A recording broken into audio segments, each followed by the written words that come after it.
आज हम वैदिक संस्कृति के 50 प्रश्नों को हल करने जा रहे हैं। इससे पूर्व हड़प्पा सभ्यता की 150 प्रश्नों को हल किया है, जो इसी चैनल की प्लेलिस्ट में आपको मिल जाएंगे। ये प्रश्न अत्यधिक महत्वपूर्ण है क्योंकि परीक्षाओं में ये बार बार रिपीट होते हैं। तो लेट्स स्टार्ट। तिलक ने आर्यों का मूल स्थान कहाँ बताया है? आर्कटिक प्रदेश। मैक्स मुलर के अनुसार आर्यों का मूल स्थान कहाँ है? मध्य एशिया। ब्रेंडन टाइम्स के अनुसार आर्यों का मूल स्थान कहाँ है? मध्य एशिया। वेद शब्द का अर्थ है ज्ञान। ऋग्वेद की रचना कहाँ हुई? सप्त सेंधा प्रदेश। ऋग्वेद है स्तुतियों का संग्रह। संहिता का अर्थ है श्लोकों का संग्रह। ऋग्वेद की प्रथम ऋचा किस देवता को समर्पित है? अग्नि। ऋग्वेद एक संपूर्ण मंडल किस देवता को समर्पित है? सोम। तृतीय मंडल है ऋग्वेद का। गांव के बारे में सत्य कथन है कि ऋग्वेद काल में आर्यों का ग्राम स्वजनों का एक समूह को इंगित करता है, न कि वर्तमान गांव की इंगित करता है। वैदिक काल में रत्नीन के बारे में सही कथन है। रत्नीन रत्न धारण करना पसंद करते थे। ये राजकीय सेवारत कुलीन व्यक्ति हुआ करते थे। ऋग्वेद काल में पत्नी थी। सभी धार्मिक सामाजिक उत्सवों में पति की सहभागिता या सहभागी। उत्तर वैदिक काल में स्त्रियों की स्थिति थी।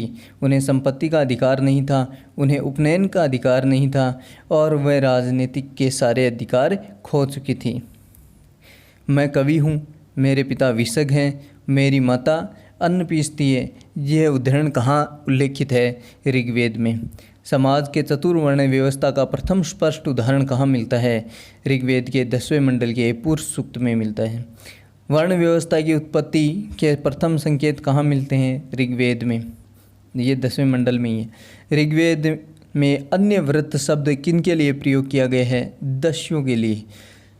ऋग्वेद में संपत्ति का मूल अधिकार है गाय। गो अपहरण के प्रसंग ऋग्वेद में किस नाम से जाना जाता है? पणियों के नाम से जाना जाता है। आरंभिक वैदिक काल में व्यवसाय था पशुपालन। ऋग्वेद काल में सत्ता के विकास के पीछे मूल आधार था युद्धों का दबाव। वैदिक युग में राजा की महत्वपूर्ण अधिकारी हुआ करते थे पुरोहित। पूर्व वैदिक समाज किस रूप में संगठित था? जन के रूप में संगठित था। वैदिक काल में सबसे छोटी राजनीतिक इकाई है परिवार। अयोध्या का प्रथम उल्लेख कहाँ मिलता है? ऋग्वेद में। गायत्री मंत्र किस वेद में है? ऋग्वेद में। ऊँटों का प्रथम उल्लेख किस वेद में मिलता है? ऋग्वेद में। ऐत्रेयी ब्राह्मण किस वेद से संबंधित है? ऋग्वेद। ऋग्वेद के 2 ब्राह्मण ऐत्रेयी कौशिक की। वेदात्रेयी कहा जाता है ऋग्वेद, यजुर्वेद और सामवेद को। शुक्ल और कृष्ण रूप में किस वेद को माना जाता है? यजुर्वेद को। सर्वप्रथम गोत्र शब्द आता है अथर्ववेद में। किस वेद में ब्रह्मवेद या श्रेष्ठ वेद कहा जाता है? अथर्ववेद को। मैत्रेयी संहिता है अथर्ववेद की। विष्णु का प्राचीनतम उल्लेख मिलता है ऋग्वेद में। ऋग्वेद के कितने मंडल हैं? 10 मंडल हैं। परीक्षित का प्रथम उल्लेख मिलता है अथर्ववेद में। संहिता, उपनिषद, अरण्य, पुराण निम्न में से कौन सा वैदिक साहित्य का अंग नहीं है? पुराण। आत्मा के आवागमन की परिकल्पना सबसे पहले कहाँ दी गई है? ऋग्वेद के नासदीय उपनिषद में।